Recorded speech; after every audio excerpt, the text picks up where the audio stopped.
aboard to this episode of the We Are Reading One Piece podcast.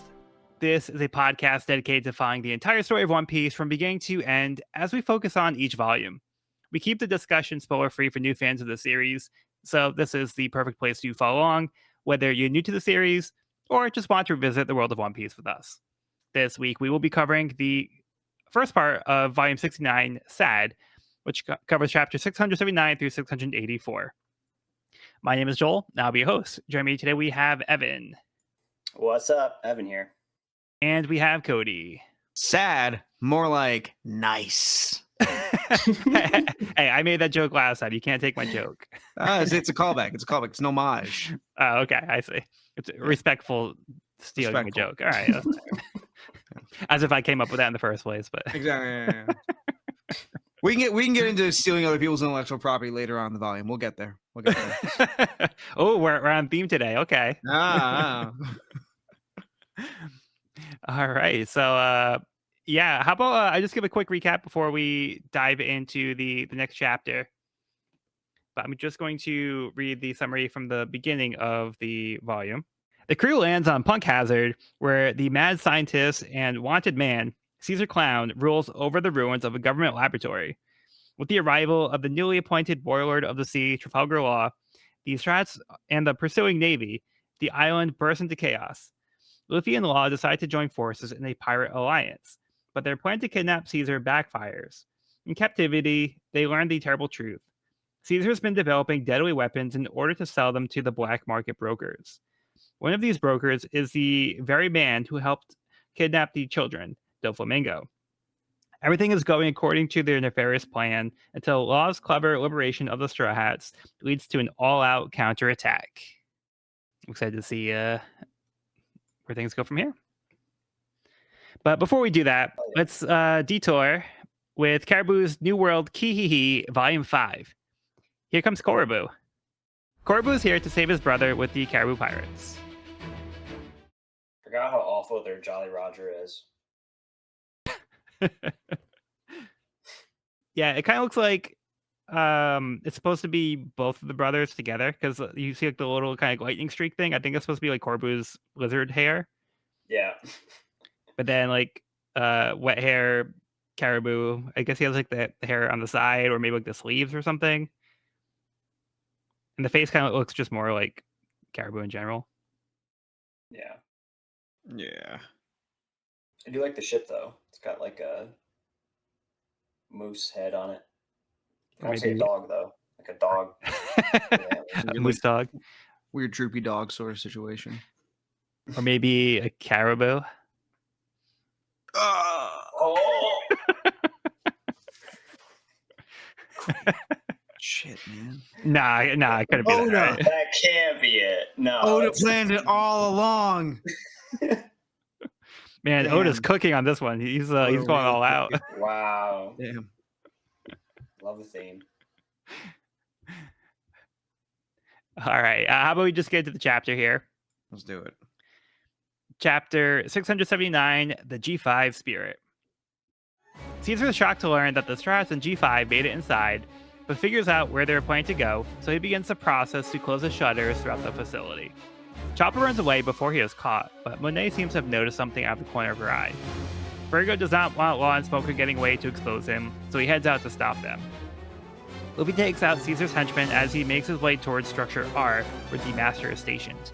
The rest of the Straw Hats use Brownbeard as a taxi as they make their way through the facility as they run from the gas that was being let in, while the shutter to the next structure begins to close.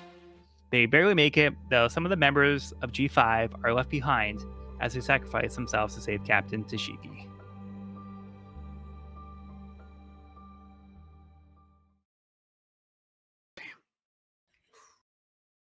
Start playing taps.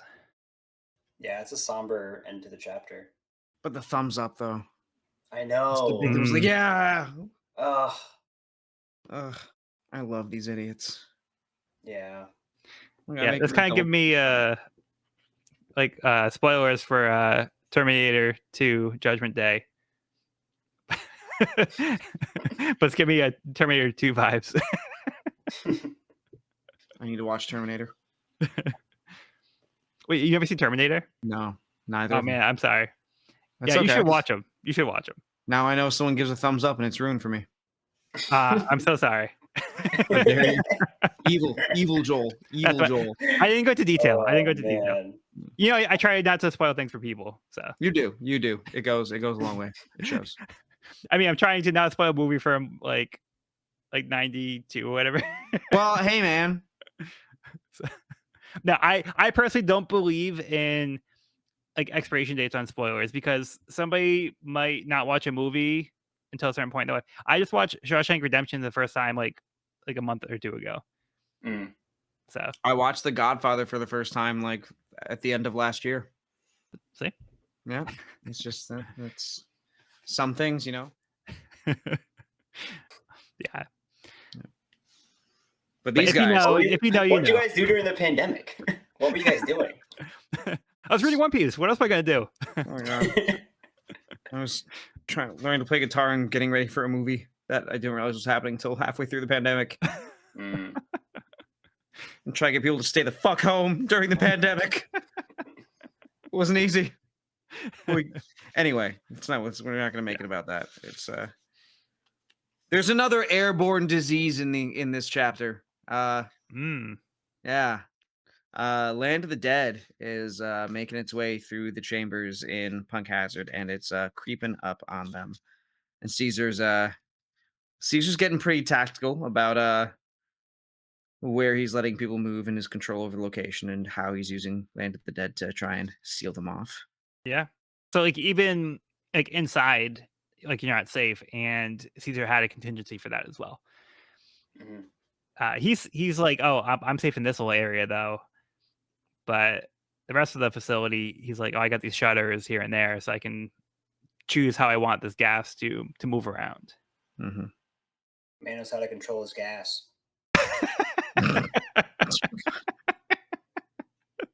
My lord. It's his. You could say it's his specialty. Yeah. And Vergo, he's on the move here. We get like another kind of like quality or a trait for Vergo, where he seems to forget what he can or can't do, or what his skills are. So he says, "I'll cut everything to pieces," and he's like, "Huh, like weird. I don't see my sword." And I was like, "You're not a swordsman." He's like, "Oh, right. Anyway, I'm gonna go do something else." I don't know if the joke just translates differently in Japanese or if it really is just like this mid 2000s like true absurdist, like just like his humor is the void, you know. I don't know which one's supposed to be, but it's fascinating to me. Yeah, I do think it's very amusing though. Yeah. And then speaking of amusing, he has something else stuck to his face now. So we saw he had like hamburger before. At first I thought it was like a spoon, but I think it might actually be like a piece of gum. Because oh god, buddy. If you look at like the top the top of the page I was referring to about the swordsman thing, you can see like he has something stuck to his cheek. And then when you look at the bottom panel, like it's starting to droop. Mm. Poor guy. This guy's like all over the place. He is truly different. But it's also pretty evil from Monet and Caesar to not tell him. Like they're just letting it hang there without saying anything. Or maybe it's like, well, if we tell him about this, he gets That's rid of the evil. gum. What the hell's gonna get there next? It can't be worse than the gum, right? Or can it? Or maybe we just don't want to find out. Maybe they've just grown tired of it, or he takes great offense when they tell him. Yeah, yeah. I think it could be a good thing where it's like they probably just got so tired of like telling him like all the time. It's just like it's not even worth it at this point. Because like, hey, you got something on your cheek. Okay, got it. You got something on your cheek. Okay, you got something on your cheek. It's like at this point, yeah, it's just gonna be something there. Just don't even worry about it. Yeah, that's probably the likely explanation, the logical one. Also, in this scene, we see, I think, the biggest transponder snail we've ever seen. This thing is massive. Look at that thing. It's bigger than Caesar. And it seems to be like plugged into the wall, like it's getting like additional power from somewhere. Which page? Like the very first page, all the way top left, is a huge snail, and then you see it bottom of the first page as well. Oh, I see. Okay. It's like Oh, huge. For scale. Yeah. that big Yeah. projector snail. Projector Yeah. snail. Yeah, yeah. It's like it's taller than Vergo. You're right. That's It's large. quite large. Big snail. Big old snail. I love that that is part of the technology here. Also, we see Chopper make an escape at the end of this scene. And did you interpret it that Monet sees him leave? I think she kind of noticed it. I don't know if she saw specifically if it was Chopper or if she like just kind of saw the motion and she's like, "What was that?" Or maybe she Yeah. noticed like as he was leaving. But it seemed like she picked up on something because I feel like she clocked that somebody was there. Yeah, what she's Yeah, I seeing feel definitely like feels like it should be ambiguous here. But Yeah. I can see the case for her clocking it being Chopper. I can see it either way. Yeah, I don't know. There's something to Monet. She's such a mystery. Like Mm-hmm.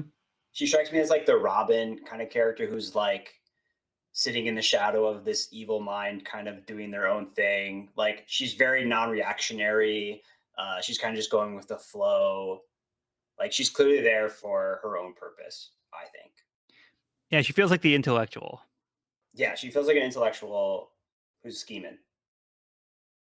I'm picking up what you're putting down there, Evan. Yeah. Yeah, very important. I did want to go back to the thing on Virgo's face. I do think it is a spoon from that first panel. So we go Which back one to, is it, Joel? yeah, so the first set of pages, we see like the close up of the spoon. But I think when I was looking at the top of the page, it was hard to see the part coming down. Like it looked like it was just like something blending into his beard. But then you look at the bottom. Yeah, I think it's just like I was looking at it, but I couldn't see it. It was like a very small detail. I think it's a spoon just staying like from his face, which is not even a piece of food. It's just like something attached to his face. It's not gross. It's just like this is just weird, man. How you Yeah. how you even lose track of one? That's insane. Well, I think he's clearly never missing a looks in the sword. mirror either. Yeah. Yeah, then we kind of see everybody kicking butt. It's like we see like Smoker, see Zoro, Kinemon, Brook, Mm-hmm. Our three Luffy. swordsmen, Yep. the three musketeers. Law is also completely privy to what Caesar's doing. He knows about the alarm. He knows that there's going to be a time limit. And everybody just has to trust him on that. If Yep. they would say, I don't know what this time limit he's talking about is, but like, actually, no, sorry. The G5 Marines try to be opportunistic about it. Like, well, hey, if we got to capture the Strides now, I guess we will. No time like the present. Yeah. And then we get our beautiful three swordsman maneuver. So good. This also leads into like this great moment with Tashigi, who Mhm. blocks Zoro's attack. Yep. And she's like, "This is no time to be fighting. Keep moving." So this is almost kind of like like an Alabasta where it's like, "Don't worry about capturing the Straw Hats. Like we need to like focus on Priorities. our priorities." So again, it's kind of Yeah. like we have to make this judgment call and be like, "What's more important? Like try and capture the Straw Hats and then die here, or escape with our lives so we can live to see another day." Yeah. Cool seeing them trade steel here. Yep. I'm still all about the Zoro Tashigi ship. There you go. Okay. Here for it. And speaking of Tashigi, do you think someone launched her through the door? I would say yeah. If so, who do you think it was? I think it was the guy who's giving the thumbs up. Yeah. Yeah, probably. 100%. Yeah, so we see like behind the doors, we see some of the G5 men saying, "You did good, boys. We got our beloved captain over here, safe and sound." As the shutter is closing, they realize that there's no saving them at this point. So then we already see it is pretty horrifying to see them with like they're already like in that frozen state and covered with that coating. Yeah. But Tashigi is like she's having a hard time accepting like just leaving that behind. So she cares about her men. It doesn't look like they're in pain. And maybe I'm forgetting the description of Land of the Dead. Did they say anything about like the experience for the victim when they first showed it in the outside? I feel like it was meant to be painful. I think the coating was to keep them in place so that way they can't run away from the poison. So it's just Mm, making them like frozen in place. But I don't know like how the poison's getting through, or if it's just I don't know the specifics, but yeah. I'm sure it's not pleasant. Yeah. I've just Yeah. forgotten like the particulars of how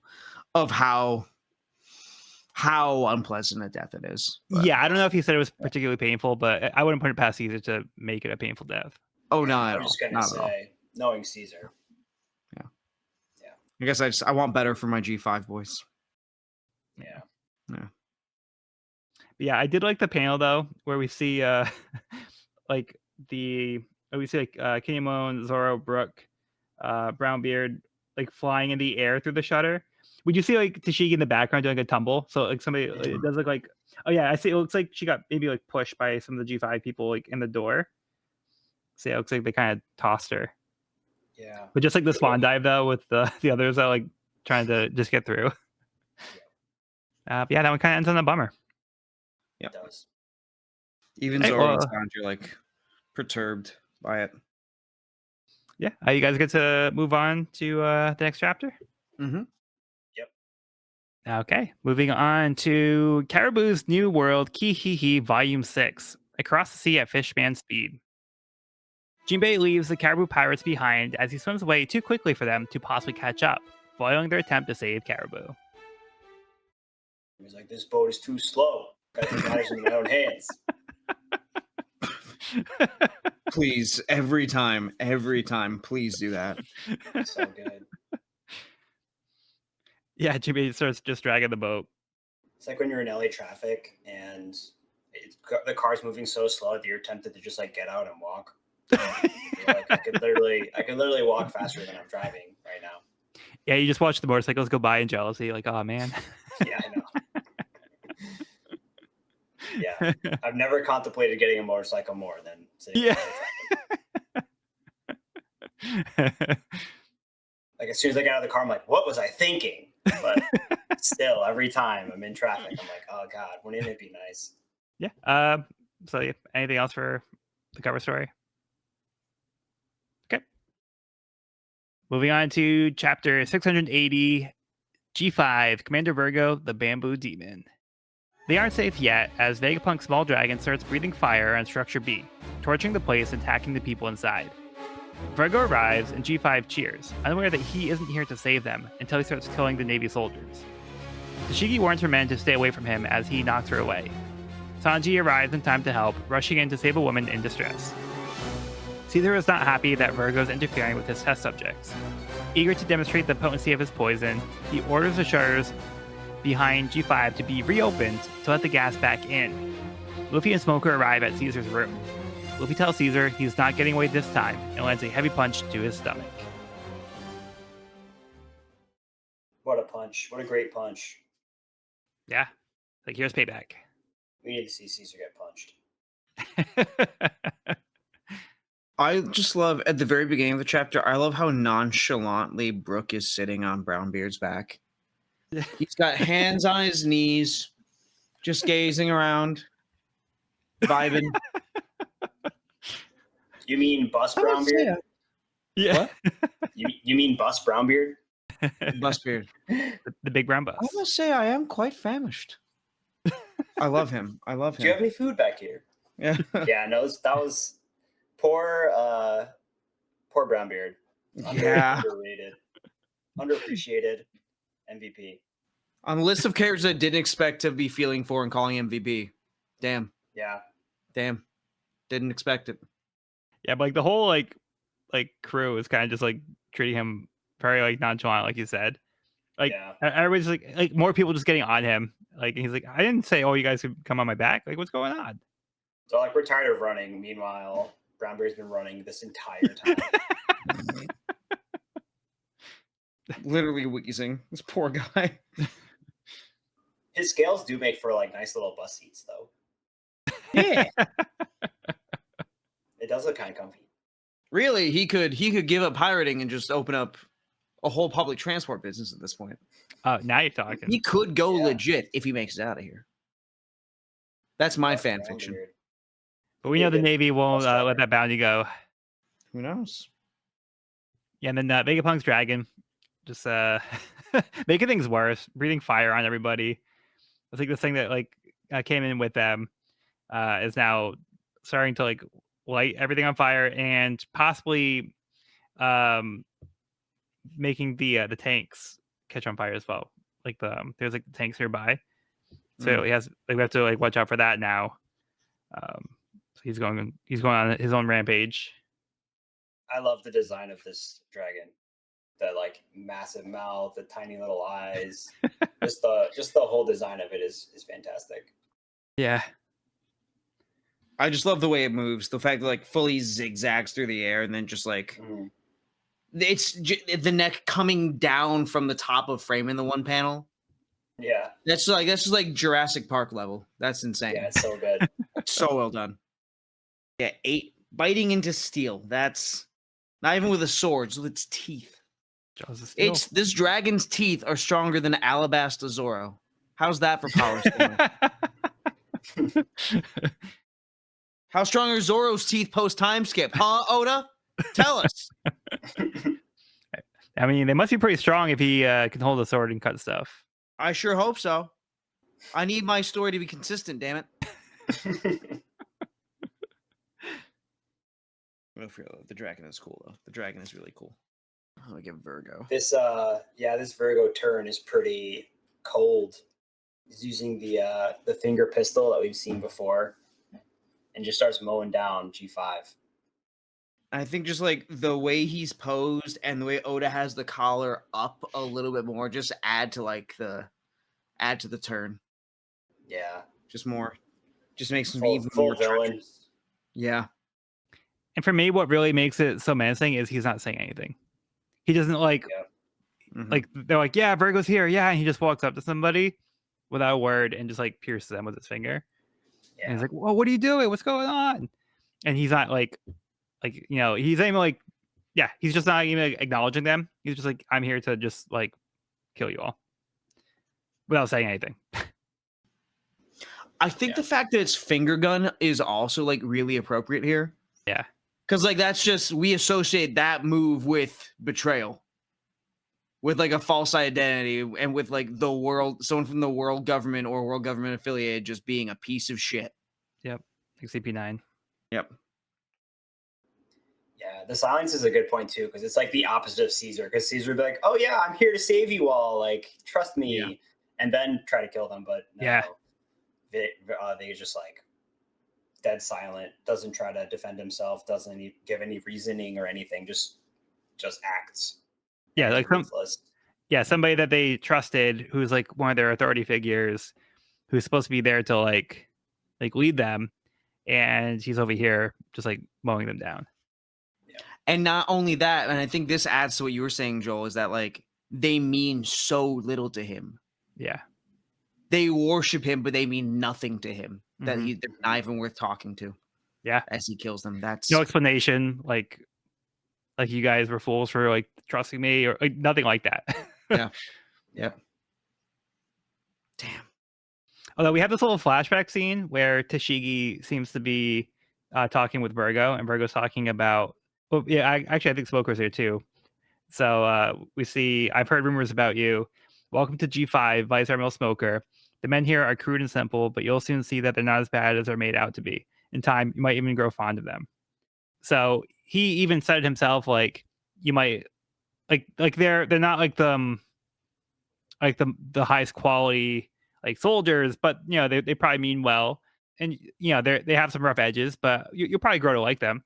And he's over here like saying like he's over here like you said, just like disposing of them like nothing. So he even acknowledges that like they're probably like likable people, and that doesn't like factor in. He doesn't feel remorse. This is just very cold blooded. Mhm. They might not be the most skilled or the sharpest, but they are loyal. They're very loyal. Mm-hmm. They have the heart that a lot of Marines in the series do not have. Yeah, 100%.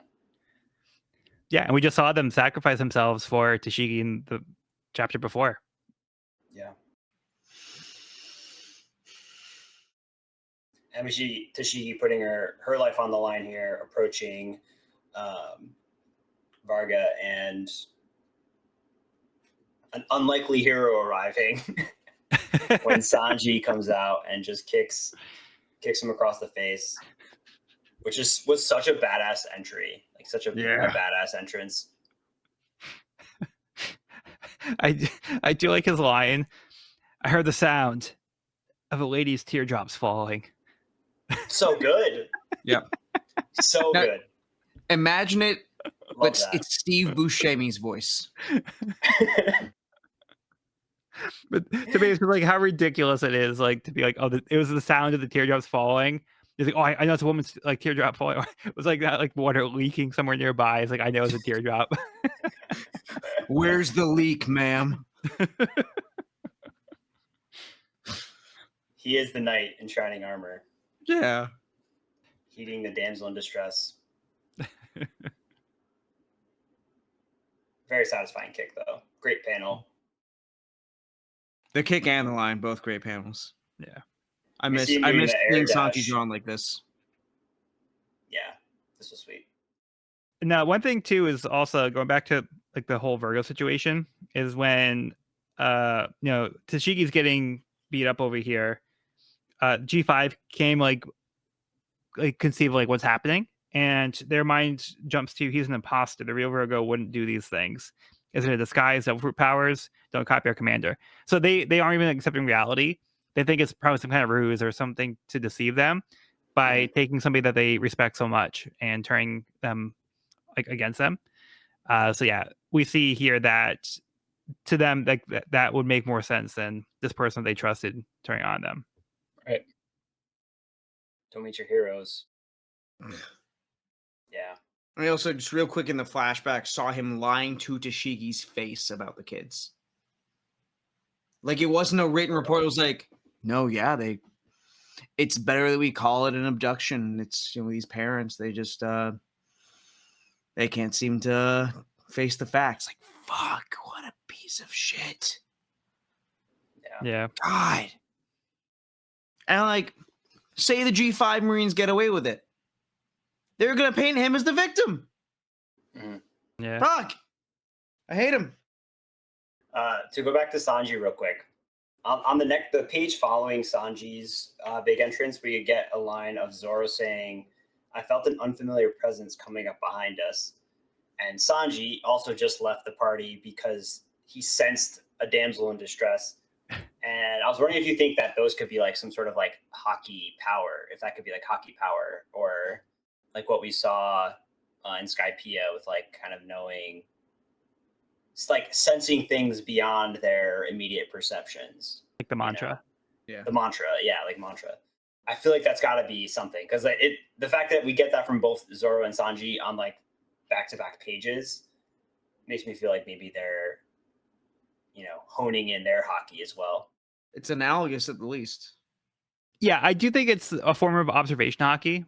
And we actually did get something similar in Fishman Island when Luffy said he like sensed something like dangerous, like a wild animal, like near the palace. And then he was like, Zoro and Sanji, did you feel that too? And like, oh yeah, like I noticed that too. So I think it's them being able to detect with the observation hockey. But yeah, I don't know how active it is for them to use it, or if it's like a natural thing that they pick up It's like on, an or if innate like ability. yeah, or if it's something that they like will like emit like every once in a while, just kind of like as like a force of habit kind of thing. I don't know. But yeah, it seems like Sanji just seemed to sense something first, and Zoro didn't seem as like concerned about it, but he's like, oh, I acknowledge it. But yeah, Sanji, I think, was just more concerned like if like a woman was in danger, so he rushed off. Yeah, pretty cool. Also, I have a question. The last 2 pages of this chapter, when Smokey and Luffy make their entrance, why did Caesar open the door? Like they're outside the door, they go ding dong, and the door opens. Like Caesar's like, "Oh, I thought that was the pizza, but it's Luffy and Smoker." He's like, yeah, I ordered a pizza just in case I can have a delivery driver here, in case there's nobody else on the island. They got here just in time for Land of the Dead, so I do have my perfect subject here. I forgot to cancel that order. My pizza. Because for somebody who's like literally sitting in a control room, opening and closing doors at like strategically just allows them to waltz right into the command center, I think is hilarious. We even get a ding dong. Like they literally rang the doorbell, and Caesar's like, opens the door for them. I think that's hilarious. But did he open the door? Or did they open the door? They click the button and the door opens. We don't actively see him like letting them in, but like Yeah, they, I mean, they seemingly ring a doorbell. they do ring the doorbell. I don't know why, and like we just see like the creak, and then the kathunk, but then we like Caesar and Monet are kind of in the middle of the room, but I don't know like why they rang the doorbell if they were just going to open the door. Like it's not like they have to be like, hey, Caesar, just to let you know we're coming in. We don't want to just walk in. Yeah, we want to make Yeah. sure like you have guests. Uh, yeah, I don't know why they had to ring the doorbell. Unless it Yeah. was to open the door. So maybe by clicking the button to open the door, it automatically did the ding dong. Like he didn't know it was gonna ring the door, but maybe that's to activate the door opening. Yeah, like when you walk into a convenience store and goes ding ding. Yeah. It's not saying, "Oh, can I come in?" It's like, "Hey, someone's here." Yeah. Because I don't think it's like a handle on the door. So that must be the way to activate it. So they press a button to open the door.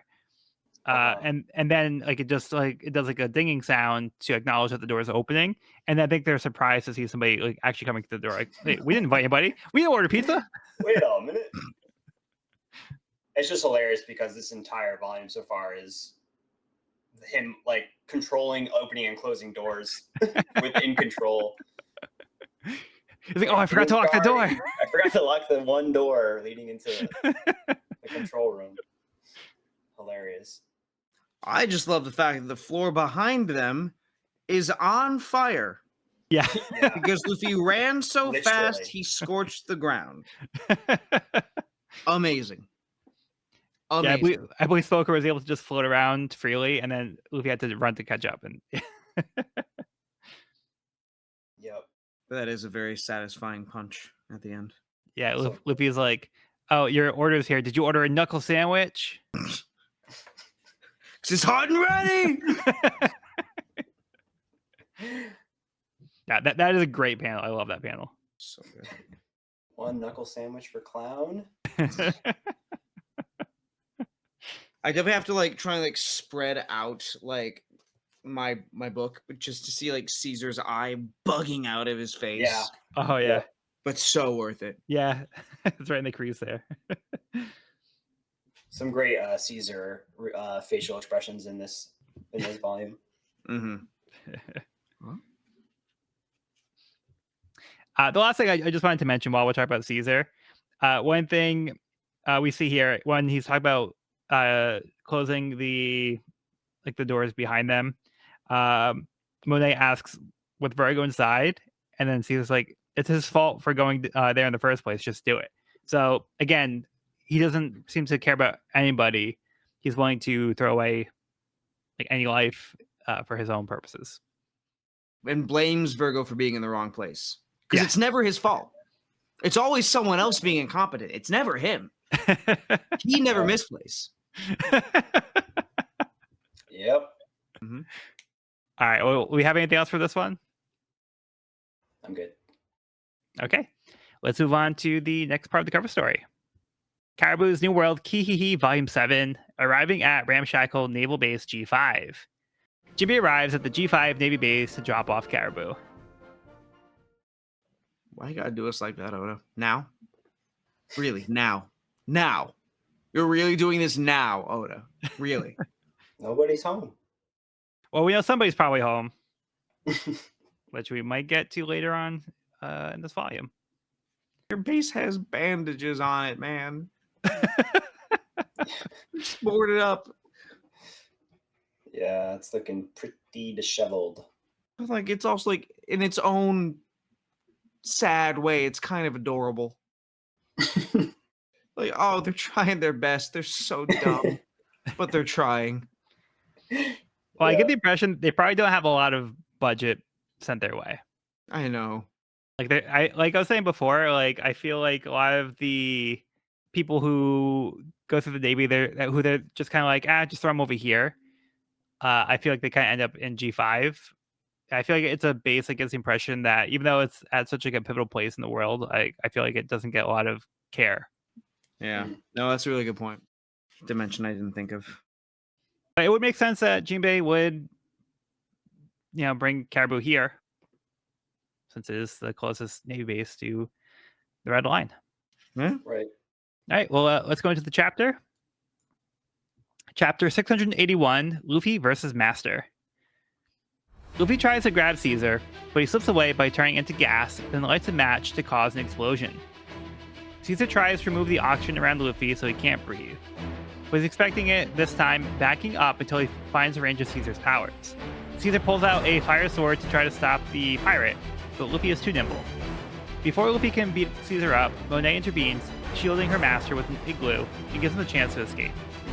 Sanji fights with Vergo, but cracks his leg bone due to Vergo's hard body, figuring he must be made out of metal or something. G5 calls for Sanji to get out of there as the gas is closing in on him.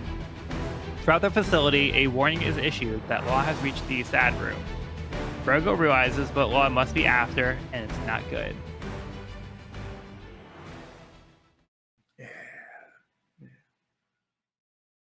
All right, where to begin on this one? I do enjoy, I don't think creative's the right word, but how eclectic Caesar's fighting style is. Yeah. The relation gas, we saw the gas nets for the land of nothing.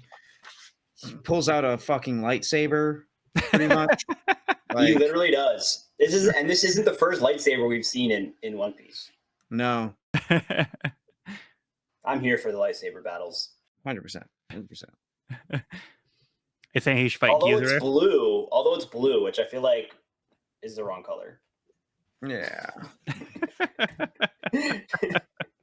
But he would present himself as a Jedi. This is true. I don't know. Yeah, it was fun seeing Caesar fight.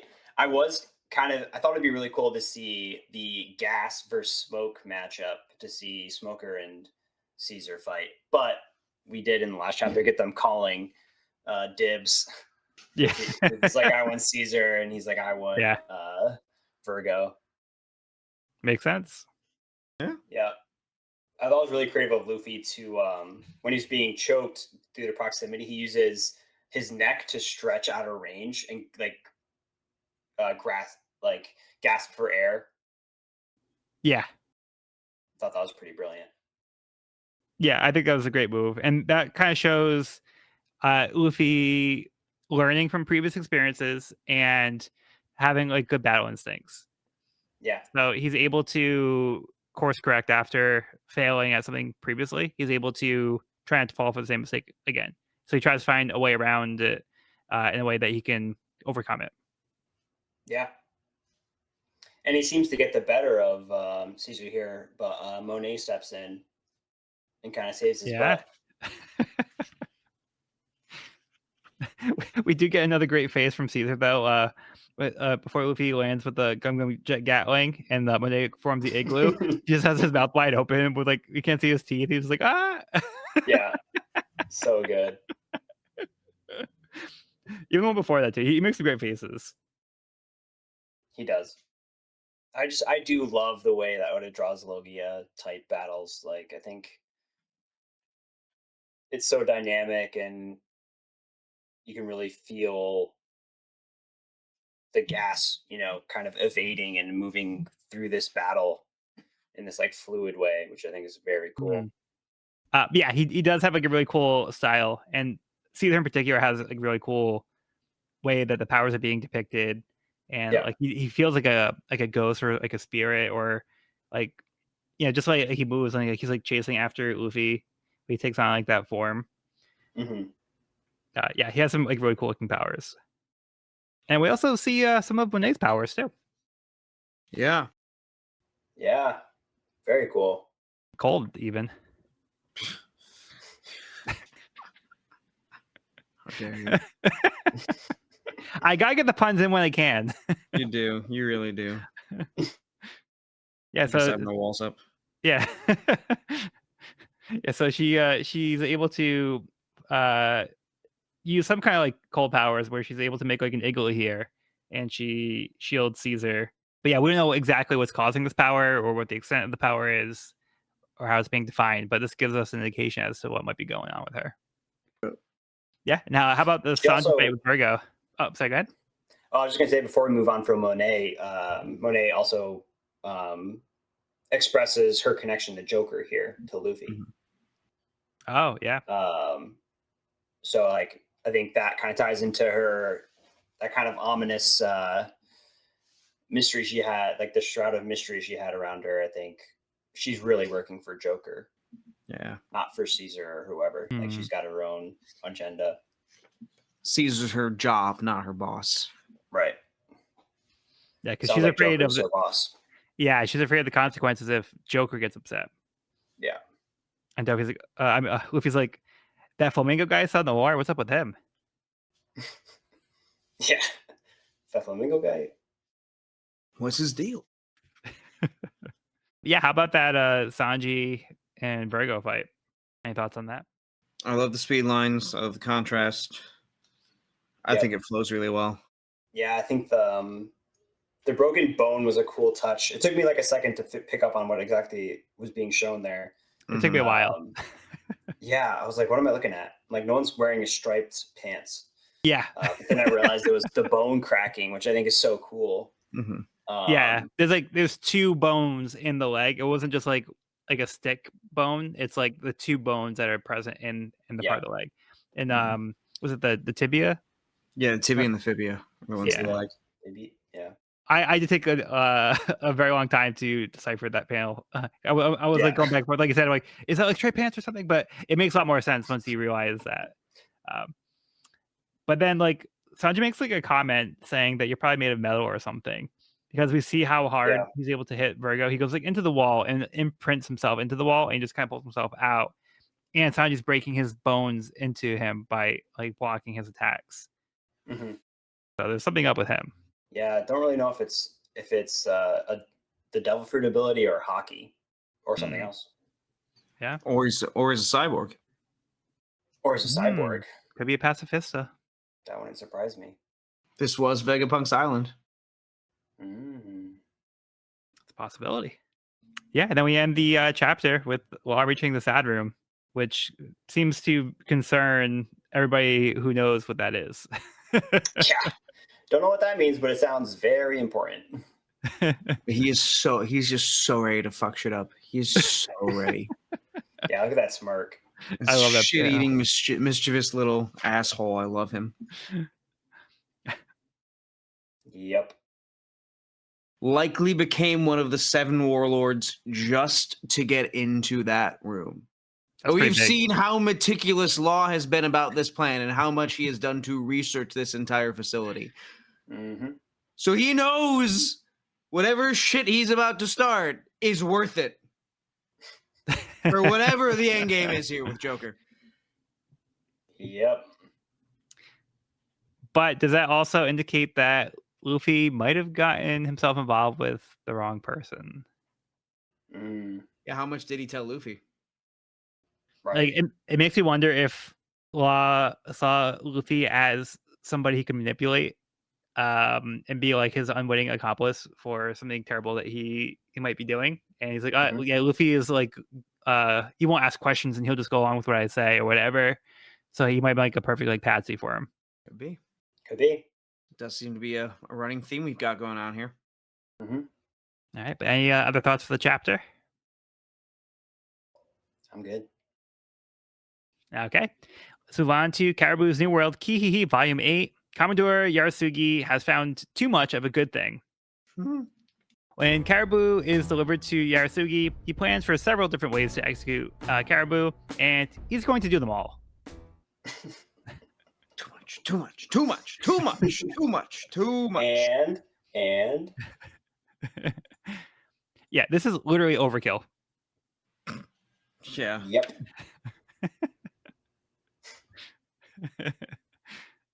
Yeah, so this is who I was saying was probably still here Right. because we know he's not out there looking for those kids. He knows we know he's here at the base. Looks like his men read his mind. They're already bringing the supplies. Yeah, so no sympathy for the pirates. Caribou deserves it.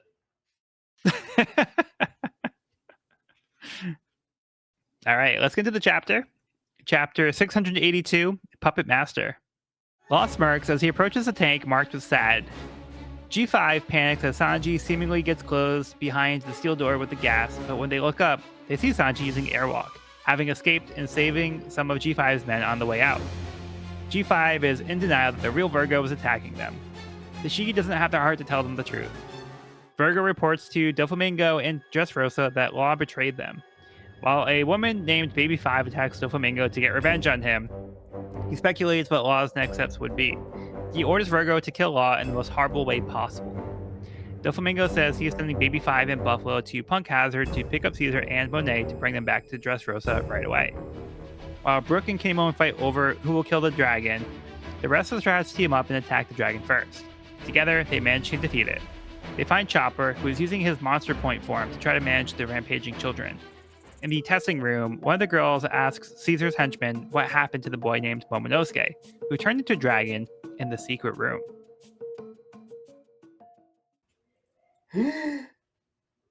Hopefully not the dragon that was just slain. That would be awkward.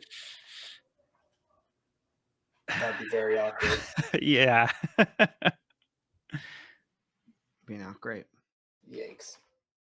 Yeah, it was pretty funny to see the exchange where it was like Brooke and Kamo were trying to outdo each other, and they spent so much time like arguing over who's gonna fight the dragon that everyone was like, "Oh, the dragon's going like too like crazy. We have to take care of it right now." So like by the time like they they got involved, like the dragon already was like getting beat up. But I think they still like get in their final attack at the end. I love that. And mom was like, wait, you know ninjutsu? Oh, you can do ninjutsu too? Oh, he called Usopp a long-nosed goblin Oh, that was funny. who wields sorcery. That was amazing. I wonder what the specific word was. Because I wonder if they can call him like a specific like yokai or something. Mm. I would think like a Tengu or something. Yeah, I think Tengu's like really. I think Tengu would be perfect for him. Yeah. But I did think it was funny when Nami was doing the thunder trap and she like she did like the hand sign and she's like Neen. She's like, come on, work. Good. And then Brown was like, what are you doing? And she's like, I'm pretending to be a samurai. And it was something like, you mean a ninja? Yeah, sure, whatever.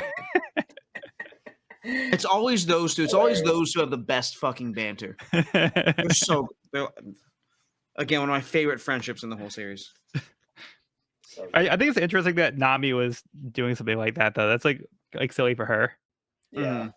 Like at a certain point, she just like she has to fall into it. At a certain point, it's coming at her from all sides, and sometimes she's like, I have to join. I can't put up the fight anymore. I have to be a crackhead. I have to. I think it's like just kind of like a sign of desperation where she's like, come on, like what can I do? It's like almost like people pray. Like, yeah. Oh, man, yeah. So it's like, let me just do whatever. Like, maybe I can do something that will influence it. Maybe they know something I don't. So she's like, yeah. What do those samurai do? Oh, okay, I'll just try that. I think it's also like, you ever like stay up all night working on something and like you can feel yourself just like start to get weird and just like loopy and like you're just like. It's like the first weird thing comes around, like, yeah, we're just gonna try that. And I feel like there's like a little of that too, because like this situation just gotten so stressful and so weird, and there's like all this shit. There's a fucking there's a dragon. Neen, get it, come on, get it, come on. Like I feel like she's just like, you know, some that manic setting in. Yeah, no, it's you're just you deal with enough stress, and you just like Yeah. Pretty adorable. Because I think it had to be perfectly timed too. So I think, and there's a little bit of luck too, because it's weather, right? Like she has some control over it, but I don't think she has like complete 100% autonomous control over it. Yeah, or the dragon's gonna go. I think there was a little bit of luck at play here, and I think she timed it just right. Doflamingo gets some of the coolest intro pages ever. His intro page is wild. He's always in that same pose too. It's like, it looks like he's having a good time. Like, chilling. Can I tell you my my crackhead fan cast for Doflamingo? Yeah. This is something that I don't think will happen, but I want it to. I love when actors get to play against type. You know what I mean? You know what I mean when I say that? Yeah. Yeah. Pedro Pascal. Okay. Oh, I would love that. Hell yeah. Yeah. I just That'd wanted be to see him incredible. be like this asshole. I mean, he can definitely pull it off. Oh, He could easily. definitely pull it Easily. off. He can do anything. He can do anything. He's just that good. I feel he doesn't get to do like anything like this very often. Mhm. And I want to see it happen. That's Yeah. the only A-lister I want. That's all. That's it. Only A-lister I want. I mean, he's gone to like everything else. So I mean, this has to be the next thing, right? It has to be. I'm here for Yeah. it. Yeah. Yeah, I don't know if I said it on the podcast before. Like, I'm not a fan of his casting for Reed Richards, but I think he can pull it off. He would not have been my first choice, but he's an amazing actor, so I think he could really. Yeah. Yeah, he'll probably sell me at the end of the day, because I think he can pull off pretty much anything he wanted to. So I guess he did play Maxwell Lord in Wonder Woman, but still, I feel he like did. this is Yeah. different. Yeah, this is different. But like, what an intro for Dofi himself, though. Yeah, he always gets great panels, I feel like. Yeah, he's just chilling, living the life. He's at this like resort in Dressrosa. So this is our first. Like, we've probably seen Dressrosa before, but wasn't named. But Mm. now like we're seeing like this is like saying, hey, this is Dressrosa. So we see Dofi just kind of hanging out by the pool with some ladies. Like nothing's really affecting him. Like he's like, oh yeah, okay, Law's like making trouble. Just get rid of him. He's not worth it. And then while he's having this conversation, this woman is attacking him. And her arm looks like it turned into like a gun. And so he's just kind of conversation while this woman's like blasting him in the face, and he just gets like knocked away, and then he just like kind of gets up. Very casually brushes it off. And she also looks like her arm also turns into a scythe. Yeah. Yeah. So honestly, I think first read through, I didn't catch that her arms were turning into weapons. It wasn't until just now when I was just like flipping through it that I realized it. Yeah. Because she does have some weapons on her back too, but she's also transforming it like parts of her body into weapons. Yeah, it seems counterintuitive to have swords on your back when you can just turn all your arms into weapons. And we do see some other figures here that are presumably like work with like Doflamingo. So yeah, there's kind of this like little bit of like infighting going on here. Yeah, so like Evan, what do you make of this exchange? Yeah, we do get some unique characters. There's a little girl with a single lens glass. It's like glasses, but a singular lens. It's like an eye patch, but glasses. Oh, that's her scouter. Oh yeah, it's her scouter. She tells Doflamingo the power level of opponents. Looks like she's eating an olive off of her fingers, but yeah, we don't really get much on her. But then we do get two people playing cards nearby. One of which kind of looks like Big Mom, but I don't know if that's who that is or not. I could be wrong. Oh, okay. Well, we haven't seen Big Mom yet. Yeah, but we got like some glimpses. We got the silhouette. Yeah, we got the silhouette. We kind of got some like shadowy face, I think. But I don't know. I think that could potentially be Big Mom. Okay. Just a prediction. With Big Dad. With Big brainy dad. Dude's got like veins for hair. Yeah, I don't know. Some shady people. We got this other like steampunk dude. He's got like the hat with like goggles and like gears on him and stuff. Oh yeah. Seems to be like his right hand man kind of guy. Wild fit. Yeah, wild fit for sure. He looks pretty cool actually. Yeah. This one big dude. He's just rotund, hairy dude. He's like, yo, chill out, Baby Five. What do you got against the young master? Yeah, Baby Five. It's a pretty funny scene because like Baby Five's clearly very emotionally been wronged here. Like she's crying. It's very personal. And she's just trying to assassinate Doflamingo, who's casually like having a conversation and not even seeming bothered by this assassination attempt. Yeah, I do love when he gets toppled over and his legs are just sticking straight up. Yeah. It's pretty hilarious. And he's still like talking, like having like this conversation. Right. Yeah, completely unfazed. Yeah. Yeah. He seems very, very chill, very suave. And then But also so calculating is like, oh, what would I do if I were Law in this situation? Yeah. Yeah. What's his next move gonna be? Okay, Virgo, you kill him so wretchedly, so atrociously. And Virgo's like, I can give you an ear. Cool. Yeah. Yep. And he says, be careful of Law, but also be careful of Luffy. So he's Yeah. Mhm. directly calling out Luffy here and saying the boy's awakened to Supreme King Haki and could be even more powerful than Law. Like Yeah. Oh. those are big words coming from a big player. Yeah. Meanwhile, while he's saying that, he has trained what's her name? Baby five. Baby Five. He's trained Baby Five's guns on herself. Yeah. So Pretty it looks wild. like he kind of lets Baby Five get her swings in. Like I'm not concerned about you. Like he feels very in control of this whole situation. Yeah. He's not concerned at all. And then we see like that panel where he like uses his powers to stop her like in her tracks, and then like you said, like turn her weapon on herself. It's like we know he's not going to have her kill herself, but it's like I could make you do that if I wanted to, but I Yeah. have something else for you because he's like, oh, I've got a woman here who's a little too excitable for her own good. I'm sending Baby Five and Buffalo over to you. When this is all over, I want you all back in Dressrosa. So he's like, yeah, I can still use this person. So he knows that like this person is going to comply, Mhm. even though she's like attacking him. So like he's still going to give her a task. It's not like, oh, I'm gonna put you in prison. Like he's not like punishing her. Like, he's like not seeing her as a threat like at all because he's like, I have so much power. I'm in such control here. Like this is me like using my influence as well. Yeah. Cool getting more Joker though. Yeah. And then also like he's still talking to Virgo like over the transponder snail. And he's like, oh, I hear you loud and clear. I can take a picture of his body to show you, Dofi.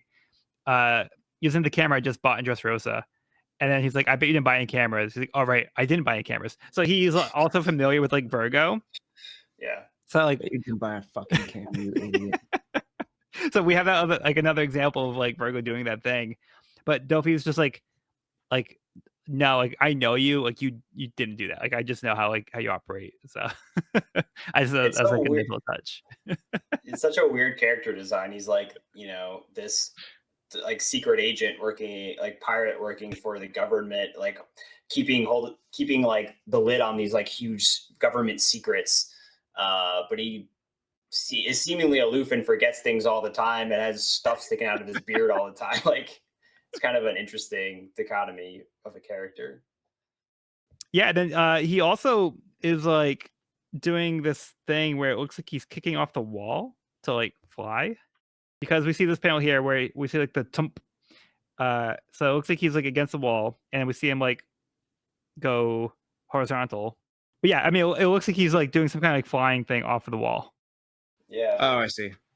I mean, it might be like Moonwalk, because he already knows finger gun, so he may know like the other six True. powers. But to me, it feels like he just kicked off and just like propelled himself. But it looks like we Like, get a couple because there's kind of like a break in the panel there where it's like tip tip tip, like he's like taking steps. Yeah, like that basically is what Moonwalk is, just on yeah, the air. Right. it could be. He's just doing it horizontally. God, he's Yeah. so weird. Moonwalking horizontally. What is up with this guy? But yeah, it makes it look like he's flying.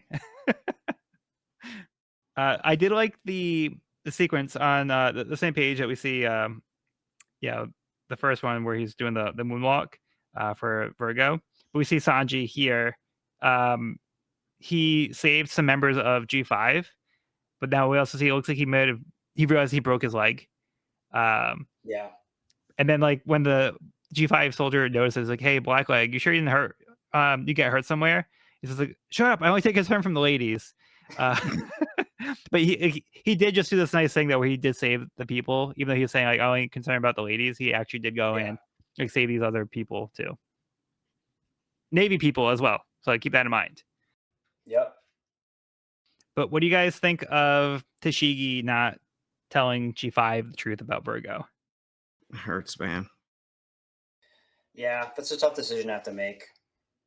but I think I understand the white lie that she did because, like we were saying before, these guys idolize him, and I think she's trying to keep morale up right now while they're in the Yeah. middle of this shit show. So yeah, but it's I mean it's a tough choice, but I think like Tashigi's making that choice with her men in mind, like with their best interests in mind. I don't think it's trying to undermine them at all. No. And this may be a little glib, but she did just see a bunch of them die, and so they may not make it through it. Yeah. And so she doesn't. So if that good memory can be preserved, then cool. Yeah. Yeah. If they get out, then maybe it's conversation over for now. Yeah. Yeah. I mean, I don't personally agree with it. But I understand why she would. I just kind of also feel like she feels maybe they can't handle the truth, or she doesn't like. Um. Yeah, I know. Like, I know she's doing it as like a sympathetic thing. I just feel like it's doing them more of a disservice to not tell them the truth, because like it could also be like a case where like if they do into Vergo later on as well, like let's say like after everything like blows over and they go back to like G5 and Virgo's there, and it's like now they're just gonna be like operating with this guy who was killing their men, or like still doing bad things. So we don't know what the aftermath of this is going to be. But like Tashigi is kind of like not really leaving room for making corrections after this. So it's like they can't just go carry on like as if nothing happened. Uh, so yeah, I don't personally agree with this decision. Again, I understand that like why she's doing it. I think it's harsher to not tell them the truth than it is to tell them like what happened. I mean, I see where you're coming from there, and yeah, I guess I'm trying to put myself into Shigi's shoes, putting that in mind, keeping that in mind, I should say. And I mean, I think it cuts the G5 soldiers off from being a part of rectifying it. But I think it's also in a way it's like they're not the leaders. Maybe in her mind and Smoker's mind, like it shouldn't be the rank and file's problem. Maybe, Main yeah, goal is, Smoker kills Vergo, and we don't have to worry about it. Or if it doesn't work out, me and Smoker kill him later. But like these guys, let them have what they can. yeah, Yeah. Yeah. yeah. I mean, that could be Especially it. the fact that they're in the middle of this mission. Like I feel like you don't want to break morale mid mission Yeah. and I see. risk it kind of, messing up their focus and them being able to focus on the task at hand. Yeah, Yeah, tactically, that was probably the biggest thing. You're right. I can see that. Again, I think she was doing it morally to protect them because it would have been easier just to say the truth, but she knowingly decided to tell them a white lie to protect them. But I think also, it would have taken more time for them to be like, "What? There's no way." Like, okay, but like we Right. still have to like. I still like, from a practical standpoint too, it does make sense for the mission. Yeah, Right. so it could be a distraction, Exactly. or it could be like a motivator too. It could make them want to like fight harder for like for justice. True. It could go either way. It could backfire, or it could be a motivator. Maybe she thought it was safer to not throw a distraction in there. Yeah, like why take the risk? Yeah, Why take the risk of it going down wrong? We know Luffy in that situation would have just said the truth. Oh yeah, Yeah. 100%. Right. 100% would have just outed Vergo. Yeah. Like I feel like lately, this is a huge sidebar. We don't have to go into it, but like I just keep thinking about like people doing things, whether in my life or like in like bigger situations, or like when I'm like having an ethical quandary. I'm like, how would Luffy feel if I did this? Not would Luffy do this, but like, would Luffy be cool with me if I did this? I feel like that's would helping Luffy out do? quite a bit. Yeah. Right? Yeah. Because like Luffy can be hot-headed, but he has such a good sense of like character and like knowing what the right thing to do is, So I feel like he's a cool character to reflect on, like you said, like what would Luffy do here, or like how would he handle the situation, or view me based off my actions, you know, that kind of thing. Yeah. If he saw me, Because he's he'd be so like, pure. hell yeah, Like he's you're so fucking pure me. of, yeah. Yeah. He's so He's pure so and pure. innocent in that way. Yeah, and the last thing that we have for this chapter, after the Straw Hats seem to reunite, they run to the kids. But then we get this little exchange where this girl was talking to one of Caesar's henchmen, and she talks about the forbidden secret room, where that that boy was turned into the little dragon Momonosuke. So Evan did bring this up at the beginning. But Oof. yeah, no, yeah, we see this dragon get defeated like just before, but it makes you also wonder, like, what are they actually doing, and what's the secret room? Yeah, for real. But yeah, that's like our first lead on Momonosuke since we found out that Yeah, Keimo was looking for his absolutely. son. Yep. Yeah, but you guys have anything else before we move on? Mhm. Okay. Then let's move on to the next part of the cover story, Caribou's New World, Kihihi, Volume 9, for Big Bro versus G5. Corbu and the pirates show up in time before Caribou could be burned at the stake. Who are we rooting for here? Yeah. Nobody. They all kind of suck. Bring Jinbei back. June was like, nah, I delivered him. I did my part. Now it's up to the Navy. If they mess up from here, it's on them. I don't really want Caribou to get saved. Yeah. Yeah, especially because the dangerous information that he knows. Right. Right. True. Can't be trusted. Can't be trusted. And he's a sleaze bag. Yeah. But does he still have some mermaids with him? Oh God, does he? I hope not. Man. Like, what happens if he does get killed here? So, like, let's say if he had people in his body and he gets killed, did they just come out? I don't want to find out. I don't want to take that chance, man. Yeah, I don't know. Yeah, maybe just releases them. Like, I don't know. Like poof. Anyway, let's move on to chapter 683, An Icy Woman. Caesar's henchman denies that the boy turned into a dragon and reassures the girl that he's being kept safe, warning her not to talk about the secret room. Monet surrounds Luffy with a 10-layer igloo, trapping him inside. He breaks a hole in the floor, dropping deep down to the underground trash dump with no way back up. Chopper's monster point wears off, and he's overrun by the children, unable to move. The other Strats arrive and find him, picking him up along the way. They reach the biscuits room and try to prevent the children from getting to the drug candy.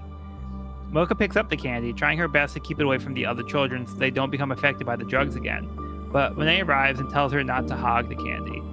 Vergo is found in the S.A.D room. Law tries to get his heart back, but Vergo is able to outmaneuver the warlord. Law is defeated, but Smoker arrives. All right, thoughts on this one? From the top, we see Monet and Luffy's confrontation, which I think really it brings up kind of an interesting subject where they have a discussion kind of about Luffy's like, I can't imagine losing to you, and she's like, I suppose not. I can't imagine beating you, but she's able to like outpower Luffy here for a moment, and it looks like Luffy's done for, but he's able to kind of find an out. And I wonder if Luffy's gonna learn a lesson from that. You know, like I feel like this is a learning situation because like Luffy's not one to think about. He acts first and then strategizes. He doesn't really strategize then act. You know. Hmm. And here he's almost caught. He's almost caught off guard by someone who's probably not as strong as he is in a battle. Mm-hmm. But he just kind of let him. He kind of let his guard down. Yeah, he's resourceful. He's resourceful. Yeah. And gets out of it. I think this is exactly what I like about One Piece battles. Is that it's like it's not about necessarily beating someone, and like what Monet says, battle prowess and winning and losing are different things. It's not just who is stronger, who has the highest power level, who has the skill. It is the resourcefulness. And like the matchups that we've been talking about throughout One Piece, like how people have different strengths and weaknesses, and like depending on the ability. Like you need to know who's strong in what situations. And I think Luffy being a captain, that's like something he really needs to figure out with his crew, who are, a team of multi-talented, different disciplinary, like a team. Yeah. I think Um, it's something he's been learning for like a long time though, and I feel like, I mean, even yeah, in Sabot, he's like, run Yeah. 3 days, yeah, no 2 years, no, like it's like I think it's still like such a stark contrast from where he would be, where it's like he's just gonna fight, he's just gonna crash out. Like it's literally like yeah, he's literally taking what Monet says to heart. He's like, cool, then I don't have to beat you. I'm just gonna pop a hole in the bottom and get out. Then I'm still not losing to you. It's just Yeah. I don't know. I feel like it's just I appreciate these 2 pages more than I did even when I read them earlier today, just because of that. Hmm. The fact that it is for me, it feels like a relatively nuanced perspective of presentation of Luffy's perspective when it comes to fights and what truly matters to him as far as the winning and the losing and the yeah. success of it and what that means for him. But if I'm not quite understanding what you're saying about what he needs to learn, then I'm all ears. No, I think we're saying the same thing. I'm just saying I think this is like a learning opportunity for Luffy, where I think he should take those words to heart because I do think they're important. And like you said, counter to his just like crashing out, you know, got the blinders on, seeing red, just attacking. That you got to take into consideration powers and weaknesses and strategy and that kind of thing. Mm-hmm. Yeah, he was thinking outside the box when he went like yeah, he wasn't trying to go through the igloo. Yeah. He was like, "Let me go under the igloo." Yep. He is always resourceful in a fight. That is for sure. And the next page is genuinely so funny. When he's just gritting here, he's like, ah! The Looney Tunes fall. He got Wile E. Coyote'd. He really Yeah. did. He really did. He Wile E. Coyote'd himself. Has that like smirk and then is just like screaming. So good. Yeah, I guess that. And Monet says, well, he dug his own grave. He won't be coming back up unless he can fly. But I'm like, could he gum rocket that high? I feel like he could. Well, looks pretty I deep. don't know how. We'll see.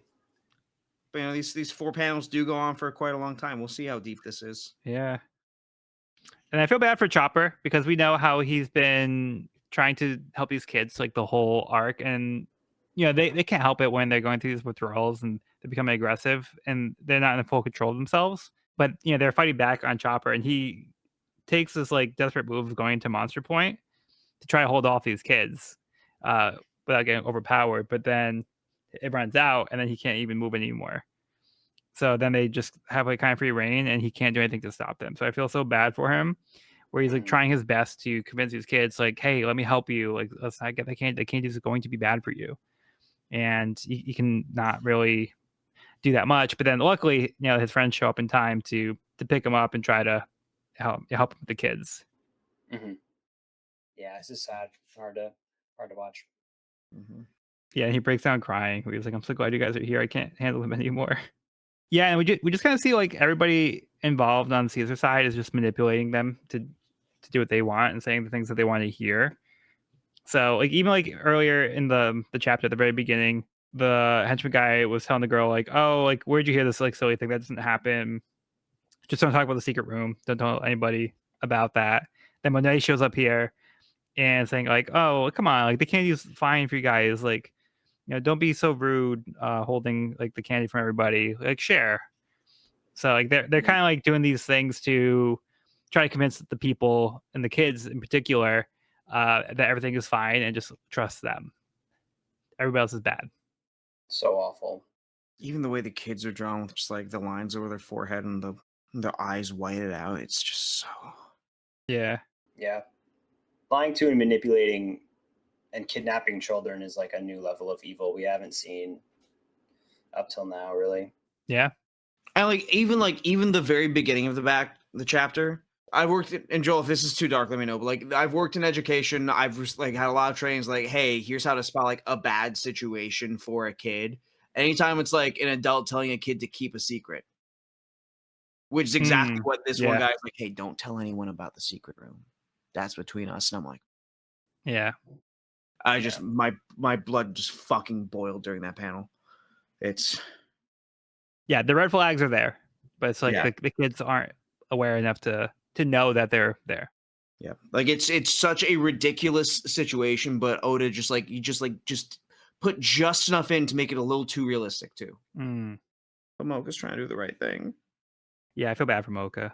Oh, this poor kid. Yeah. Because like she's starting to like put together like what's happening. Like it's sad though because she still hasn't like figured out like Monet is not there to help. So she's excited to see Monet because she's like, oh, that nicely that helps us, but she's also part of this whole system. But yeah, like Mocha's like trying her best to be like, hey guys, we can't go back to that candy. The candy is bad for us. I'm also just now noticing it looks like it's snowing around Monet a little bit.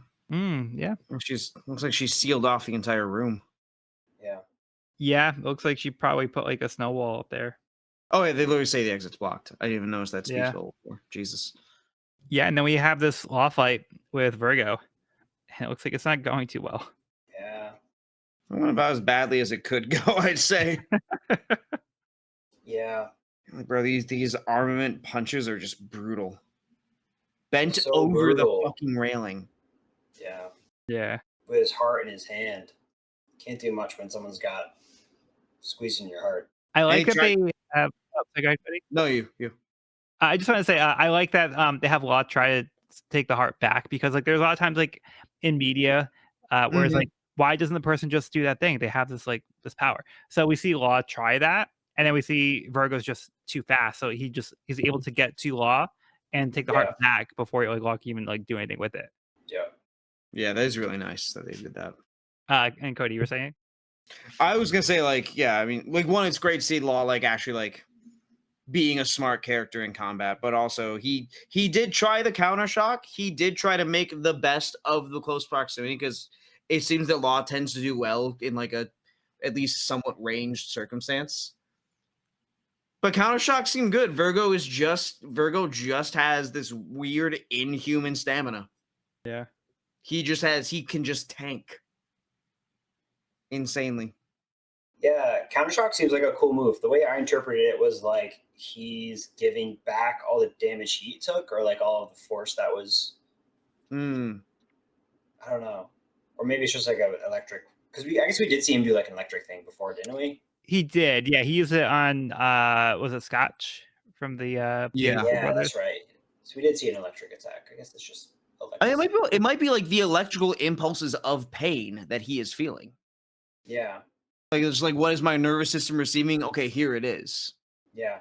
Which is just electricity. So Or maybe he's activating the other person's like synapses and causing that. True. Yeah. Very cool. I guess maybe it's just the fact that it's counter shock. Seems to imply that it's like in response. Yeah, he's like, I'm doing it back to you. Yeah, exactly. But yeah, I don't know. I have a message from Joker. What a shame. It's a great line. Yeah, after like, just brutally like, punching Law in the face, being like on top of that, like, the guy from above is like your disappointment. It's a shame that to go down this way.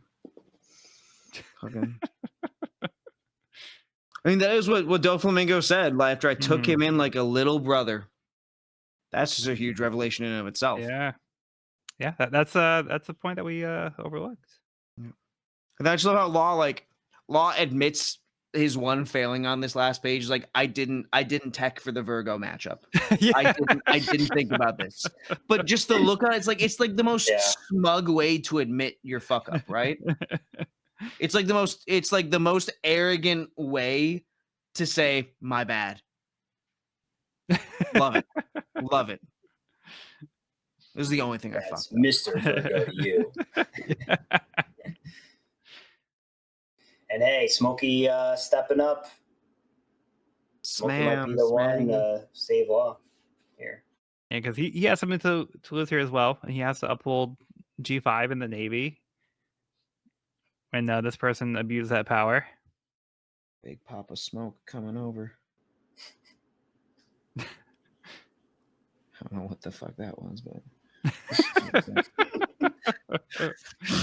but there it is. A tough chapter for the forces of good. All right. Anything else? Mm-mm. I'm good. All right, then let's move on to the next part of the cover story. That'd be Caribou's New World Kihihi Volume 10, Caribou Pirates versus Naval G5. Caribou attacks Yarasugi with a shovel. Interesting weapon of choice. Yeah, that's how they Oh, I bury just people. remembered that I'm just remembering that Korobu's hair is not hair; it's a lizard. It's the lizard. Yep. It's a I fucking just lizard. remembered. Yeah. It's amazing. So it looks like Caribou might have a chance after all. Boo. You stink. All right, so let's get into the last chapter for the episode. That'd be chapter 684. Don't do it, Vegapunk. Smoker fights Vergo, asserting that even though he's known G5 longer, they're Smoker's men, and he will protect them. The fire in Structure B has spread, reaching the tanks and causing explosions, letting the gas in from outside. Sanji and G5 rush to escape, though some of the soldiers are caught by the gas. Caesar plans to lure everyone into the first floor of Structure R, where there will be no escape, as he hides out in the secret room, which was previously Vegapunk's lab.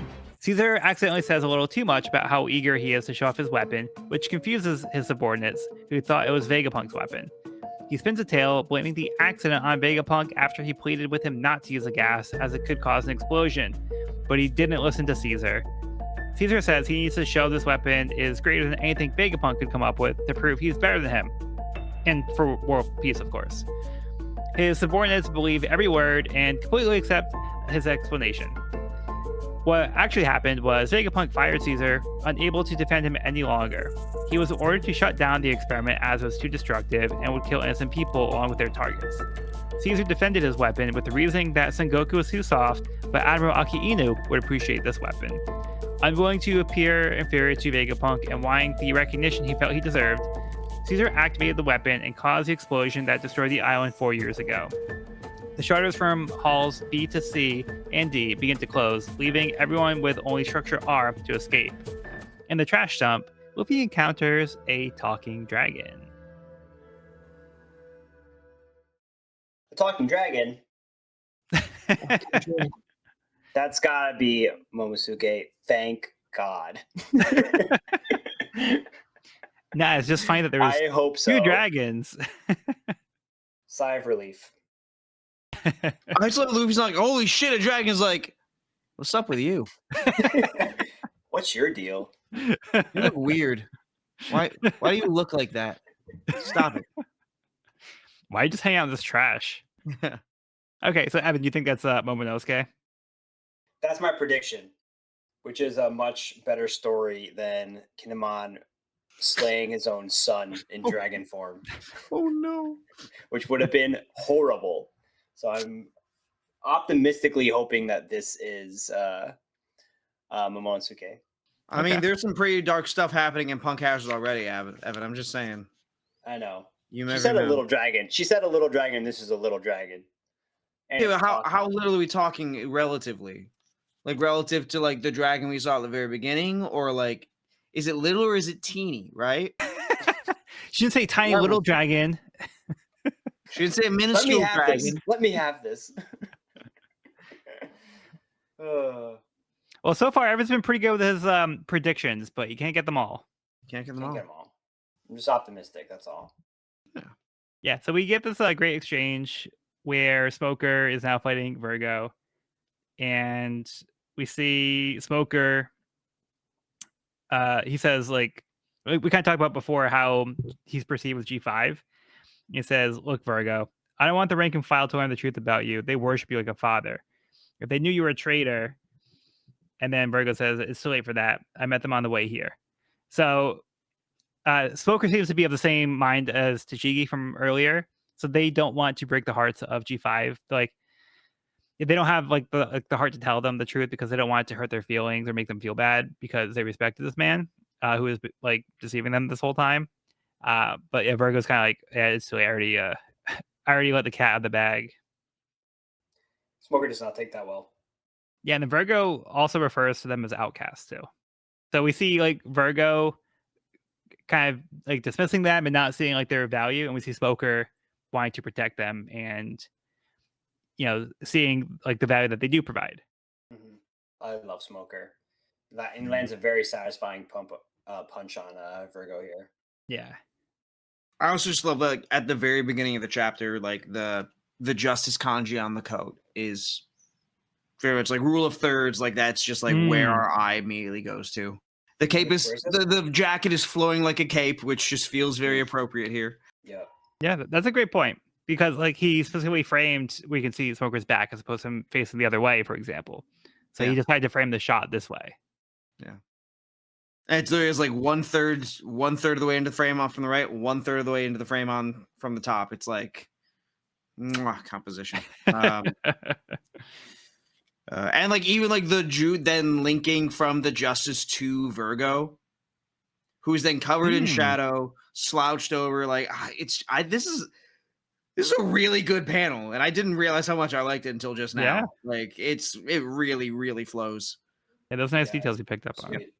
And like and even like the line from the Jude is like still parallel to like the line of the that little off ramp in the corner of which lines up with Virgo's head. It's set up so fucking well. Oh man. Did you Hooey. say his weapon's called a jute? Yeah, Jutte. Has it always been that long? I mean, I think Oda tends to elongate things, or he loves his perspective shots. I think it's just I always artistic. thought it was like a smaller like melee weapon. Here it's almost looks like a staff. It's so long. Yeah, it actually I mean, grows I every think. time Usopp tells a lie. Well, do you remember that one panel uh, during Marineford when it's like the one Marine guy talking to the warlords, and the warlords like this fucking tall? yeah, I think it's Oda just likes to like elongate things or heighten things just for emphasis. I feel like it like dramatic effect. yeah, I feel like if we're looking at the prop of the jute, yeah, it's gonna be way shorter. It's just Oda just takes artistic license with that. I was wondering if this was maybe just like the 2 years later Smokey Oh, got a maybe. maybe upgraded. Or it's like the power pole from DBZ. Hmm. Yeah, I was Yeah. thinking the same thing. That would be cool. I would love to, I mean, hey, maybe I'm wrong, but I would love to see that. But I would imagine it's probably not a different one because the Sea Prism Stone is very hard to get. Yeah. Mm, yeah, cool either way. hmm I also just love like in this one, I don't understand how the hell Virgo's turning his bamboo into like a blowgun or into like inflating like a blowgun. That Mm. doesn't I don't get that. But just the panel of him, the panel at the bottom of him shooting it out, and you seeing Smoker turning into smoke just in time. And his Yeah, jute is still in the air, showing you just how instantaneous it is. Yeah, I'm under the impression that he is essentially loading the bamboo stick or the shoot with some kind of explosive, and it's his breath. But like, it seems like he's doing some kind of like armament hockey with his breath to be so powerful that I think it's just like it caused like a buildup, and then the pressure shoots it out. But I don't know exactly what's causing it to not immediately shoot. But maybe it's just like because of how fast it was actually blowing. But like he's just showing like how big it got because of it. Yeah, Yeah. maybe. It makes like even just that much force from his breathing. Yeah, it just had to make the thing expand that much. Yeah, I guess 'Cause the it's such a arm and powerful, hockey. yeah. Maybe the arm and hockey is what stops it from shattering. Could So be the that force too. has to go there until it can go out. Maybe. Who Could be. knows? yeah. It But it seems like also is a good question. he seems to have like control over the bamboo. Which does he create the bamboo? Because like you don't really see it on him, and then all of a sudden he kind of like wills it out of somewhere, Unconfirmed. and yeah, it seems like he's able to armament the bamboo that he wields, which is interesting. And he is the bamboo demon. So Which they didn't really like explain. Like, yeah, that was no, the title of the chapter previously, but yeah, I yeah. don't know where that came from.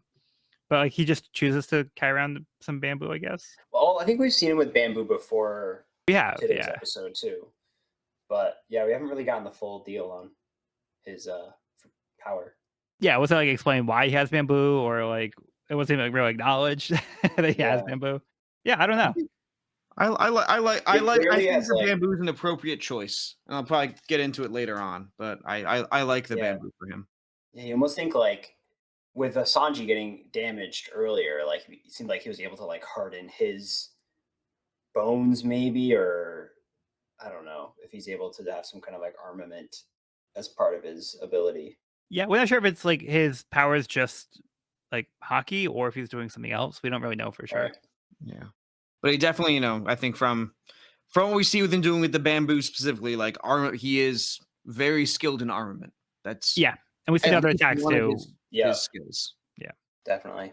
But yeah, and then we also have the sequence where Sanji seems to have just got himself involved with like the G5. You know, like I think he's like mostly like infatuated with Tashigi, but he's also here to like help the other people out. But he's like he left the Straw Hats behind to go help these guys who probably couldn't help themselves.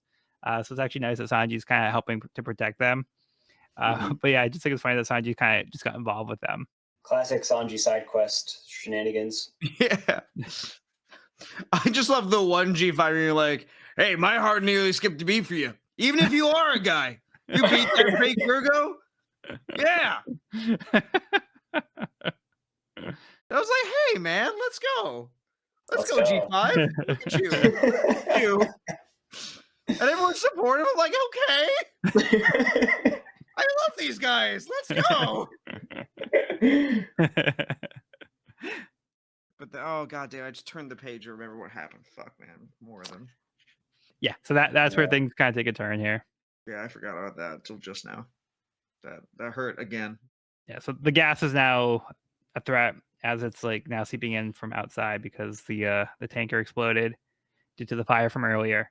And yeah, some of G5 is caught in the poison gas. Brutal. And of course Sanji tells Tashigi to run and like still helps everybody else out. Yeah. Can't fool us, Sanji. Yeah, and then we also have more of Caesar enjoying the experiment happening, but then he seems to kind of forget himself and says, "Well, a little too much." He accidentally says that he's one that caused the explosion, which was kind of news to his subordinates. Oops. And then he tries to like backpedal and like justify it. Yeah. I think he succeeds. He pins the blame. Yeah. It's never his. It's never Caesar's fault. Caesar did nothing wrong. No. But it's nice that he doesn't get to take credit. In defending himself, he doesn't get to take credit for his innovation, and there is something nice and karmic about that. Which is Yeah. what's important to him. Yeah. Yeah. But We he get a really cool. so fucking bad. He wants to Yeah. take credit for it and be loved for it. Yeah. And like, damn, maybe that's where this all stems from. The fact that he can't be loved for the things he creates. Who Mhm. fucking knows? It's not, there's not enough evidence to truly support that, but that's just occurred to me. So who knows? Evan, did you have something? Oh, I was just gonna point out this really cool panel we get of Caesar's face, half in gas and half human. Yeah, Mm. that's a cool panel. Such a cool panel. So evil looking.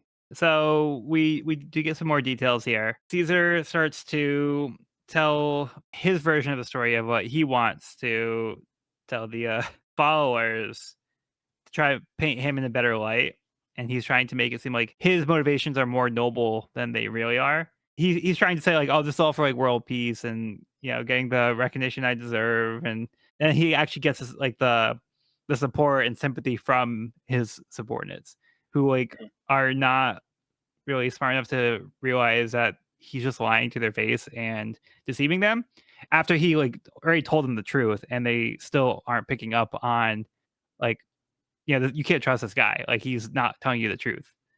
So yeah, it's just really sad to see these people being like duped so easily and not being able to actually see the truth. It really sucks. Really sucks when that happens. Yep. Yep. Yeah. Yeah.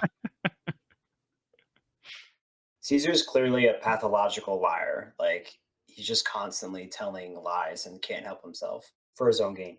Yeah. Mm-hmm. Punk Hazard's just it's ridiculous. It's just a little too fucking real sometimes. Yeah. Good shit, Oda. Yep. And when was this written? Like, I think this was like was this 2012, 2013, I think? I want to say it was 2013 at this point, right? I think so. Let's check. 2013 first printing, but Wonder if that's English English edition. first printing. Probably sometime Chapter in was 2020. released in Japan October 15th, 2012. Wow. Mm, Yeah. Damn, I had just started college when this came out. That's crazy. wow. Yeah, man. I would've knew. Yeah, and we see this little flashback here.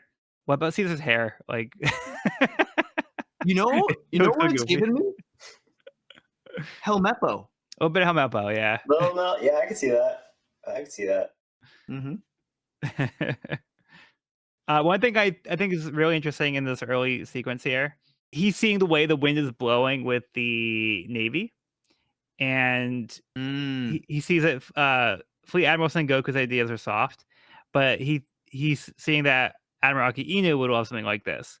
And I Mm, don't think he's wrong. And this was before Aki Inu became the Fleet Admiral. So he actually kind of was backing the horse that would end up, becoming the Fleet Admiral.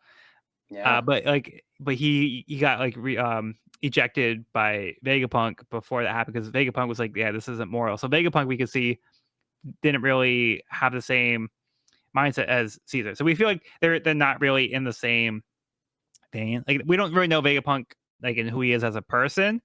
We do know that he's doing work with the Navy, but we see that like he's probably not like all bad if he's like, all right, well, genocide is off the table. So, I mean, it's a low bar, but he's at least not going to that. Vegapunk's still a Mr. shadow. Mm-hmm. We didn't really get any further reveal on Vegapunk here. Yeah, we do get like a little kind of like silhouette type thing here, huh? A little bit of a silhouette. Can't really Something. make out much though. If you had to draw your idea of Vegapunk based off this, what do you think? Based off that silhouette, I'm picturing like that evil monkey from Powder Puff Girls. Oh, Mojo Jojo. Like Mojo Jojo. Yeah, Caesar-kun, you cannot do this. This is good. Which is bad, which is not good. yeah, that's what I'm Bring picturing. back to Vegapunk. Okay. Because it looks like all we get here is like an ear. Yeah. Yeah, we really don't get that much.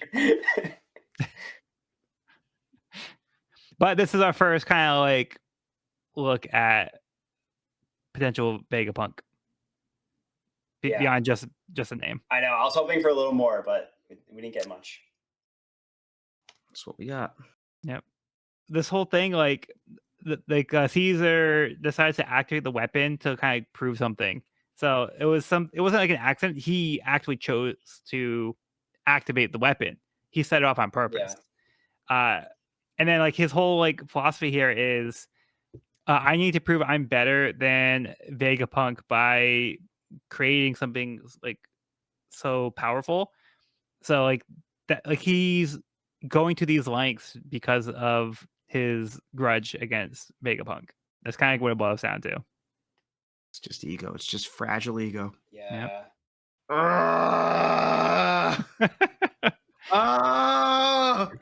Why? Yeah. Yeah. But did you guys have anything else for the chapter or this part of the volume so far? I'm excited for the next part. I'm excited to see. I know. I feel like this is a lot of build up. Yeah, it's Mhm. very, very good rising action. We're in Yep. the good A shit. lot of rising action. But yeah, cool getting mention of Vegapunk. We got some Joker action. Yeah, I'm excited to see where this builds to. Punk Hazard's been really fun. I've been really Yeah. enjoying Punk Hazard so far. I Yeah. thought it was funny in the summary you said island that was like plunged into chaos. I'm like, the island is chaos, and it sounds like it's always been chaos. Like it started chaos, and it's getting more chaotic. But like, yeah, it's been a wild ride. Yeah, before it was just Hazard, and then Vegapunk showed up, then it became Punk Hazard. Yeah. I also don't know if I've shown this shirt already, but this is one I could now wear. Yeah, man. Hey, We Yeah, I know have them. a is that Punk Hazard shirt. Kinemon? It is, Nice. yep. Hell Yeah. yeah. Love it. How about you, Cody? I think it's just good rising actions. I think is the thing that this left me with. It's really nice seeing. I think we got a lot of good development for Smoker and Tashigi in this one. Good development for Caesar too. Even like reading these chapters through today, Caesar stuff didn't hit me as much as it did as we discussed it. I think that's what I like about this so much, is that just like the discussion itself can bring so much out. But Punk Hazard is it's more engaging with me. Law was always engaging, but the non-law parts are more engaging now for me than they were before for many reasons, and I'm excited to keep going. Yeah. I'll see what's up with this little dragon homie. Yeah. Little dragon. Yeah, there's been some good stuff here, and a lot of good character work, I think. And we see a lot of motivations for these characters. It's been fun getting little sneak peeks of things here and there, and seeing what this all kind of building towards. We are kind of like in the stage where there's like a stage of the arc where there's this overall kind of threat happening, and it's almost like, like the Noah falling down. Mhm. It's kind of like a time limit, or even like Aqua Laguna. There's like a time limit kind of thing going on. It's kind Bob of and moving. Alabasta. Yeah, exactly. Yeah, Yeah, so it's like kind of yeah. moving like the The pieces sun along. into the dark. Yep. Sorry, there's so many. There's so many There of them. are. There's so many Yeah. of them. Yeah, so there Gotta is build the kind of like this tension. formula that Oda kind of does go to. Yeah. But yeah, we're kind of like at that phase here, which means I think we're probably getting close to wrapping up. I think we'll probably have this one. I think we'll probably finish maybe next volume or so. I think so. Sweet. But yeah, I've been enjoying like this arc so far, and yeah, I'm also getting a different experience than when I would have read it originally, and going back and revisiting the series. So that's why it's like great to be able to come back to the series and see if you get like, a different perspective on things and pick up on other things you didn't before. But yeah, I can't wait to wrap this one up though. Same. I'm excited. All right. Well, that will conclude this week's episode of the We Are Reading One Piece podcast. You can find this episode wherever podcasts are found at We Reading One Piece podcast.buzzsprout.com or on our YouTube channel at We're Reading One Piece. This is a spoiler-free channel up to where we record the podcast. So if you're new to the series, you can visit the channel there. You can also find me and this podcast on my YouTube channel at Pirate King Codex for more One Piece content. If you have any questions, comments, or feedback, you can reach us at werereadingonepiece@gmail.com. We'd love to hear from listeners, so if you're enjoying the show, or if you have any suggestions on how we can make it better, let us know. Next episode, we'll be finishing Volume 69, S.A.D. I've been Joel, and I've been joined by Evan. Thanks for listening. And Cody. Caesar Clown hits different in 2025. My God. Woo! All right, well, be sure to bring on all the hopes and dreams, and we'll see you on the next episode.